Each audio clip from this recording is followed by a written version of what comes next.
Joe Biden's big victory in South Carolina over the weekend is sending shockwaves through the Democratic race for president, and it could have big implications for Super Tuesday tomorrow.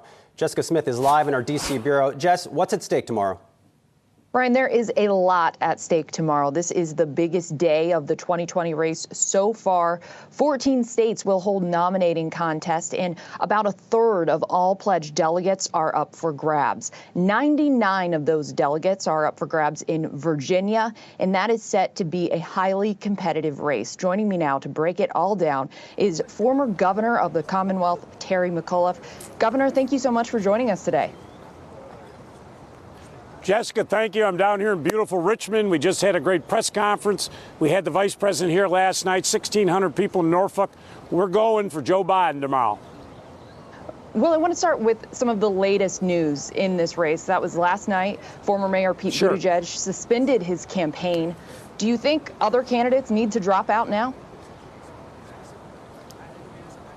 You know, it's not for us to tell folks to drop out. I want to think of what an impressive race that Pete Buttigieg ran. You know, he was the mayor of South Bend, Indiana, and, you know, we won Iowa, had a great race. He is now out.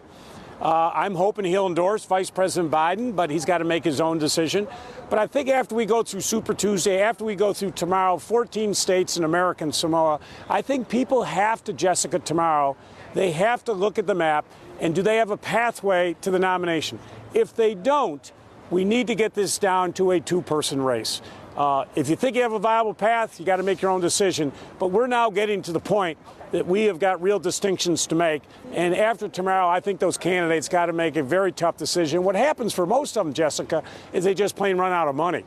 You saw Tom Steyer get out. You saw Pete Buttigieg get out. And we'll see what happens after tomorrow. But it is time to consolidate. I went with Joe Biden because, for me, I wanted to see who could build a coalition. And what he was able to do in South Carolina, winning every county, for me, who can win the African-American vote? Who can win the minds and hearts of the African-American community? And because they're so critical to our elections, and Joe Biden proved that. I want to talk specifically about Virginia. You made economic development a priority when you were governor. So what are you hearing from business leaders? What issues are important to them as they get ready to head to the polls? And really, that is the crux of it. When I ran for governor, it was all about jobs. You know, our state had been really hurt badly by sequestration. I inherited a gigantic deficit when I took office, left the biggest surplus 4 years later, hundreds of thousands of new jobs. That's what voters care about. And that's where, you know, Joe's message resonates. Focus on the economy, build a strong economy. And like on the issue of health care, you know, I'm not for someone who's going to want to end Obamacare. I want a candidate who's going to protect Obamacare and expand it. And that's a real difference with Senator Sanders and Vice President Biden.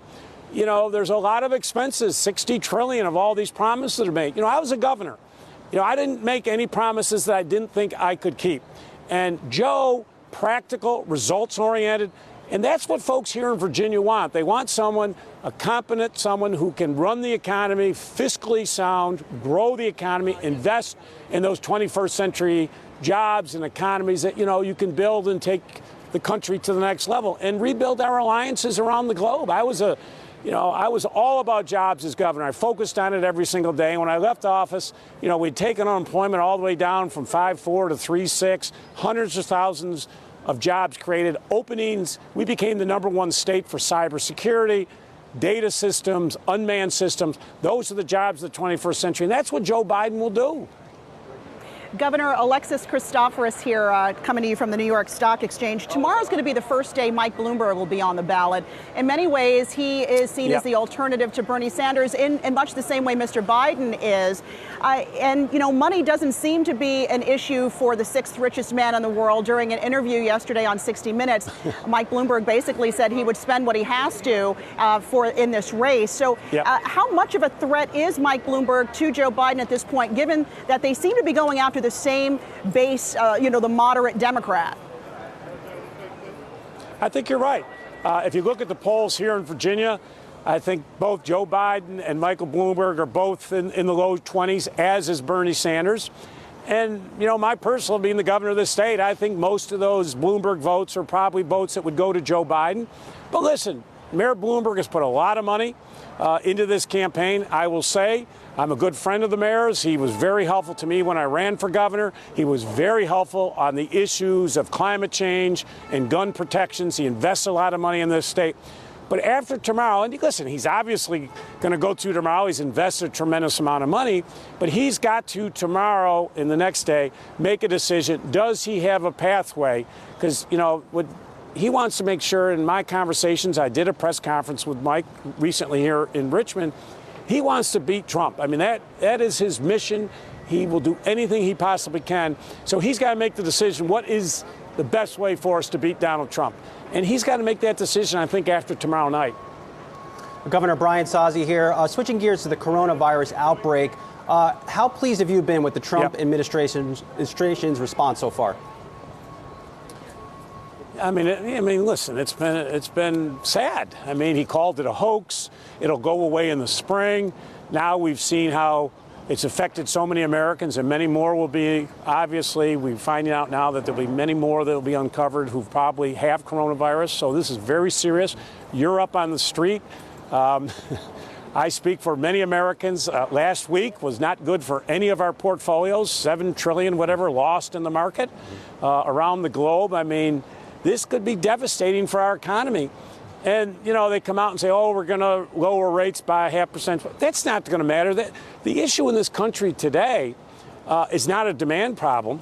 It's a supply problem. I mean, lowering the interest rates would be on the issues of supply. But we've got a supply issue, not a demand issue. And I worry about what's happening in China. So I just think they're clueless in dealing with this. They ought to get all the governors together because we administer these programs in our states. And he's got to come out and let the people who actually know about this, he ought to stay off TV because he doesn't have a clue as to what he's talking about. And let the experts, this is a very, very serious issue. It's not a partisan issue, and he made it partisan. He blamed the Democrats for it. He blamed the press for it. This has nothing to do with the Democrats and the press. We didn't go over to China and infect somebody. He's got to get out of the politics and be the leader that he has shown he cannot be today. I mean, I dealt with Trump after Charlottesville when 1,000 neo-Nazis came to my state and white supremacists. I talked to him that day and said, Mr. President, you got to stop the hate speech.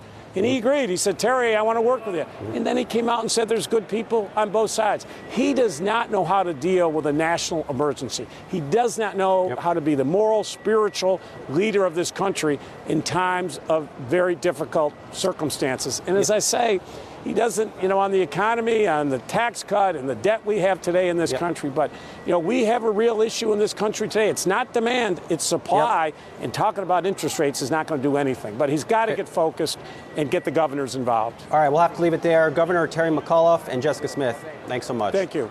Hey investors, Zach Guzman here. Are you interested in learning more about the markets and getting the latest financial news? Well, then click right here to subscribe to our Yahoo Finance YouTube channel.